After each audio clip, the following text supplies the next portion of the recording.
Okay, let's unpack this. You've handed us a stack of really fascinating sources here.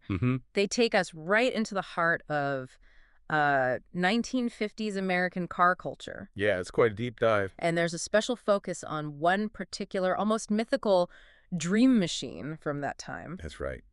It's a unique window into a pretty pivotal moment, really. Mm-hmm. So our mission for this deep dive, Yeah, what are we aiming for?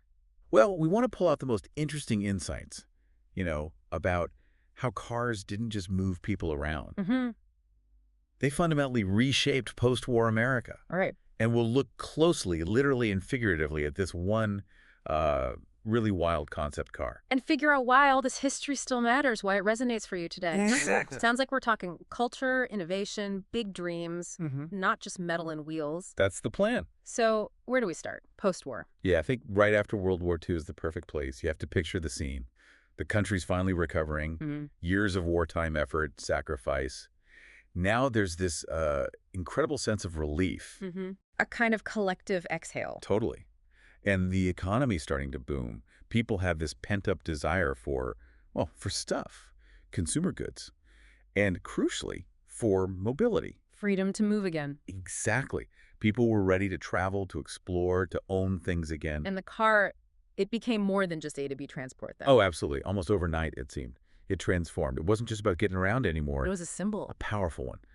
Freedom, personal success, youth culture. It became an emblem for all of that. Wrapped up in the American identity of the 50s. Definitely a cornerstone. And the concept cars we're going to talk about, they were like these shiny, almost impossible visions of that optimistic future everyone was dreaming about. Okay, so that optimism wasn't just talk. It physically changed the country, right? The sources mentioned the huge growth of suburbs. Yeah, they completely intertwined. You had soldiers coming home, the GI Bill, this massive demand for housing. So builders went into overdrive. They did. Yeah. Creating these sprawling new neighborhoods, usually near big cities. Yeah. But the key thing, What's that? they weren't like the old city centers. They weren't built for walking or relying on, trams or buses. Ah, so if you lived out there. You needed a car, period. It became absolutely essential. Commuting to work, taking kids to school, shopping. Social life, visiting friends miles away. Everything. It wasn't a luxury in the suburbs. It was the lifeline.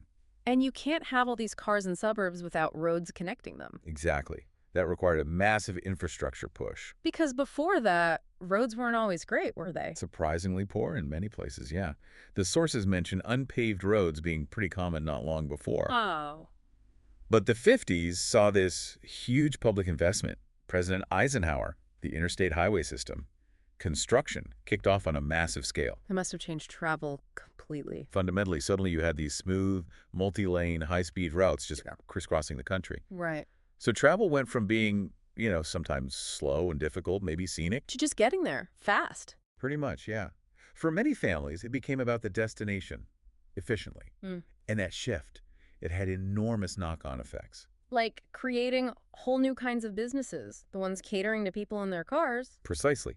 People were spending way more time in their cars, so businesses adapted. Drive-in restaurants, for example. They'd been around a bit, right, since the 20s. Yeah, they actually popped up earlier, but they saw this huge resurgence in the 50s. And drive-in movies. Iconic teenage hangout. Totally. And drive-up restaurants. Places you went because you had a car. It was part of the experience. And the fast food boom seems directly tied to all this. Oh, absolutely. Think about it. The suburbs spread people out further from downtown eateries. The interstates meant travelers on the move needed quick, convenient food stops. Perfect condition. Exactly. The perfect ecosystem for fast food chains to just explode. The sources mention Ray Kroc and McDonald's. Right, seeing the potential. Yeah, seeing the potential in the McDonald brothers' efficient setup and then franchising it like crazy. And putting them along the highways. Strategically placed along those new highways, especially in those booming Midwest suburbs. It's a feedback loop, really. How so? Cars enable suburbs, highways enable fast food, and all of it caters to this new car-centric lifestyle. The sources also briefly mention white flight in relation to this shift. Yes, that suburban boom was connected to some complex demographic changes. As these new areas grew, population centers shifted, often with people moving from older urban cores to these new suburbs. It's noted as a factor in that post-war period. Okay, beyond the infrastructure and businesses, let's talk about the cars themselves. they became, well, amazing Oh, objects. the cars of the 50s. They weren't just functional boxes anymore. They were statements. Style, power. Chrome. Lots of chrome. Mm. Personality. Iconic models we still recognize instantly, like the Corvette, the Thunderbird. They really captured the public imagination. Totally. Designs got curvier, bolder, new features appearing all the time. And they look like they wanted to fly. All those fins and tails. Absolutely. A very clear influence from the jet age, from rocketry. It was everywhere. Fins got bigger and bigger. Yep, mimicking airplane tails, rocket ships. GM was really leaning into this. Their annual Motorama show, starting back in '49. That was a big deal, wasn't it? Huge. It wasn't just a car show to sell the latest models. It was a spectacle. A place to show off futuristic design ideas, these incredible concept cars. Stuff that looked like it belonged on a runway, not a highway. And all of this, the freedom, the style, the cars, must have had a huge impact on youth culture. Massive. For teenagers, getting a car or access to one was the key to independence. Right. It opened up whole new ways to socialize, new leisure activities, cruising, drive-ins. And the music. Rock and roll and cars seem inseparable. Completely intertwined. So many songs celebrating cars. And musicians themselves, when they hit it big, what did they buy? Flashy cars. Cadillacs. Exactly. Elvis and his Cadillacs, especially that famous pink 55 Fleetwood. The car was just woven into the cultural fabric. Deeply. Okay, speaking of those futuristic visions at Motorama, that leads us perfectly to the star attraction. The 1956 Pontiac Club de Mer. Ah, yes, the Club de Mer. Tell us about this whole concept car idea first. What was the point? Okay, so the dream car, or concept car, this was really pushed by GM's legendary design chief, Harley Earl. Right. The main goal wasn't necessarily to build these exact cars for sale. Not usually, anyway. So what were they for? They were experimental, purpose-built showpieces designed to get the public excited, to test reactions to radical new styling or technology. And make the car company look innovative, futuristic. Exactly. Position themselves as leaders. The 56 Club de Mer was built purely for the GM Motorama that year. It was meant to be Pontiac's statement on futuristic design and engineering. A showcase. A dream on wheels, basically. Who actually designed this particular dream? The sources point to Paul Gillian as the designer, working under Harley Earl's direction. And the name, Club de Mer, sounds fancy. It's French, means of the sea. Huh. Of the sea, for a car that looks more like a jet fighter. Interesting choice. It is a bit counterintuitive, isn't it? So let's get into the details. It was incredibly low, I read. Strikingly low. Yeah. That's one of the first things people mention. The sources say it was only 38 or 39 inches high. Wait, 39 inches? That's tiny. Like knee-high. Pretty much. About the height of a small child. Compare that to production cars then. They were often a foot taller. Maybe more. So it would have looked completely alien driving down the street. Absolutely. Just dramatically different. And that jet age look was strong. Oh, yeah. Unmistakable. Aluminum body, for starters. Lightweight, sleek. And those windshields. Twin doubles, right. Plexiglass. Like you'd see on a cafe racer motorcycle. Or maybe an early jet canopy. Yeah. And the sources mentioned they were similar to another famous concept car. Good catch. The 1955 Lincoln Futura. Which, as you might know, later got modified to become the original Batmobile for the TV show. No way. Okay, that's cool. What about the headlights? Very clever. They were hidden. They actually rotated 180 degrees inside this front housing, this sort of pod or nacelle. Nacelle, right. To completely disappear, leaving this ultra-smooth front end. Really aerodynamic looking. And the tail fin. You mentioned fins were big, but this one? This one had a single central dorsal fin on the rear deck. Like a shark or, fighter jet's tail. The sources call its most dramatic cue. Definitely makes a statement. For sure. It also had Pontiac's signature silver streaks on the hood. But for the first time, they used two streaks leading into hood scoops. And the overall shape. Just smooth, designed to look like it was slicing through the air, like a supersonic jet.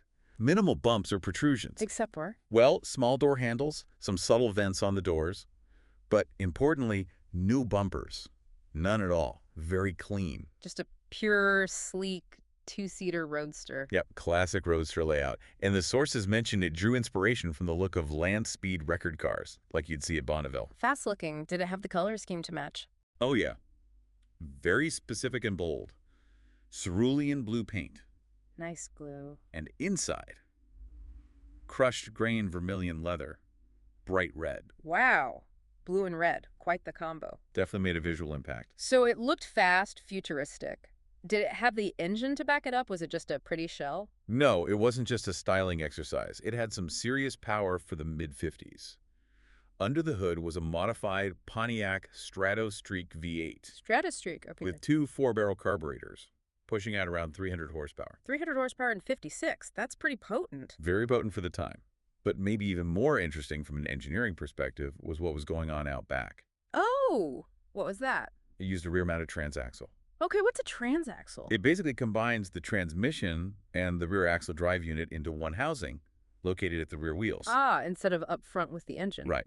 It also had independent rear suspension, Hmm. a specific type called the Dion. This was pretty advanced stuff. Why do that? The main goal was better weight distribution, getting close to a 50-50 balance front to rear. Which is good for? Handling, agility, Mhm. especially important in a sporty car, made it feel more balanced. And did that idea go anywhere, the transaxle? It did. That's one of the really interesting legacies. That concept, pioneered here in the Club de Mer, actually made it into a production car a few years later. Which one? The 1961 Pontiac Tempest. It used a rear transaxle. So a piece of this dream car's engineering really did live on. That's fascinating. What about the inside? You said red leather, but was it luxurious? Not really luxurious, no. The sources describe it as pretty bare bones, actually. Functional. Reflecting that speed trial inspiration. Exactly. Low-key triangular gauges behind a simple 3-spoke steering wheel. It had more of a race car feel than a luxury cruiser vibe. All about performance and that visual punch, not creature comforts. Okay, so this amazing car debuts at the 56 Motorama, blows people away. Mm-hmm. What happened next? Did it tour? It likely did the Motorama circuit. But like a lot of these radical concepts back then, its time in the spotlight was pretty short. How short? Well, only one full-scale running prototype was ever built. Just one. Just the one. Plus, a smaller quarter-scale model. And the fate of that full-scale car. It's kind of infamous, isn't it? A bit sad. It is, yeah. The sources are pretty clear on this. GM had this policy, sometimes called a kill order, for most concept cars once they'd done their job on the show circuit. A kill order sounds harsh. Why? They didn't want these one-offs falling into private hands, maybe being copied or just sitting around taking up space. They were tools for R&D and marketing. And once that purpose was served, Off to the crusher. reportedly, yes. The full-scale Club de Mer was apparently destroyed in 1958. Wow, so only 2 years of glory. A very short life. Now, one source does mention some conflicting info, a hint it might have been seen in a warehouse in '59, suggesting maybe it wasn't scrapped immediately. A glimmer of hope. A tiny one, maybe. But the general consensus, based on how GM operated, the kill order was likely carried out. The original is almost certainly gone. Man, what about the little model, the quarter scale one? Ah, that did survive. Yeah.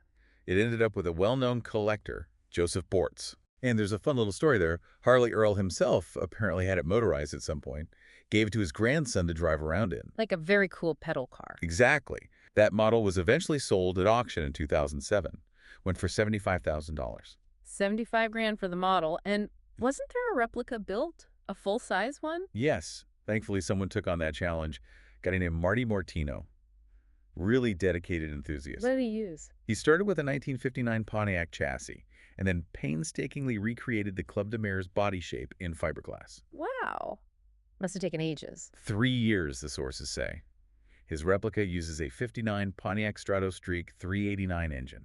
It looks incredible. Did it sell? Yeah, it sold at auction, too, back in 2009 for $110,000. Mm-hmm.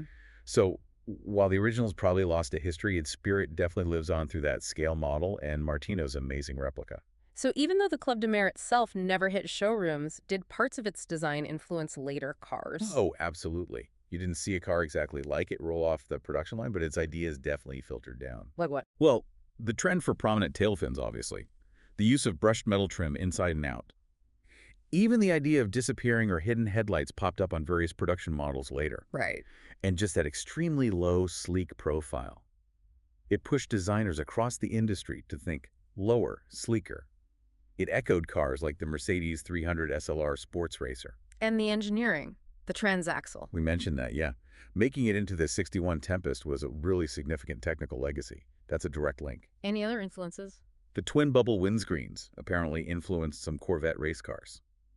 And importantly for keeping the memory alive, Revell made a popular plastic model kit of it. Ah, the model kits. Lots of kids built that dream car on their desks. Exactly. Kept the image alive for generations. So why didn't they just build it tweak it for production. Well, the sources point out a couple of things. Firstly, as it was shown, it just wasn't practical. No roof, no proper windows. Right? Not great for a rainy day. Not at all. But maybe more fundamentally, there was this idea.